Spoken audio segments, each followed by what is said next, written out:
welcome to the Deep Dive. So today we're looking at something pretty specific, communication in really technical fields, like biotech. Right. It's a fascinating area because, well, things change so fast.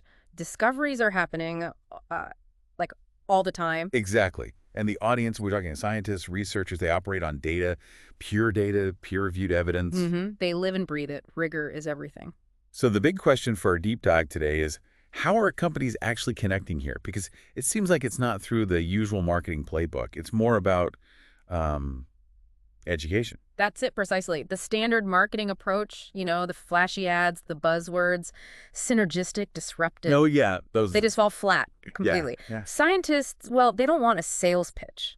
They want real insight. They want substance. Substance, exactly. Detailed explanations, solid data. So what we're seeing is that educational content really works. Like blog posts or webinars. Yeah, or detailed case studies, maybe explainer videos, things that actually teach something valuable. It shows respect for their intelligence, Right. It sends a message like, we get it. We're here to help you figure things out. Not just buy our stuff. And that's how you build trust, real long-term trust. That focus on trust, it really shifts things. Yeah. And thinking about how that content gets delivered, well, our sources are pointing strongly towards audio.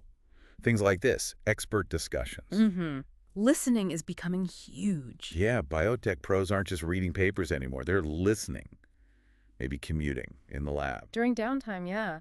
It fits into their lives. And these platforms, they bring like real voices, real stories to the front. You might hear scientists talking about their actual work process. Or founders explaining the why behind it all. Right. Or even experts breaking down, say, complicated regulations. Yeah. It lets people learn on their own terms. And the content lasts. It becomes evergreen. Evergreen, exactly. You can reuse it. People find it later. It keeps providing value. And connecting that to the bigger picture, this whole educational approach, it's way more than just lead generation. It's about influence. Genuine influence, yeah. Thought leadership, really. When a company does this consistently, their website stops being just a storefront. It becomes like a library. A knowledge hub? Exactly. A knowledge hub. A place you go for reliable info. And think about the sales teams. Okay. It empowers them to guide, not just push. They become resources, advisors almost.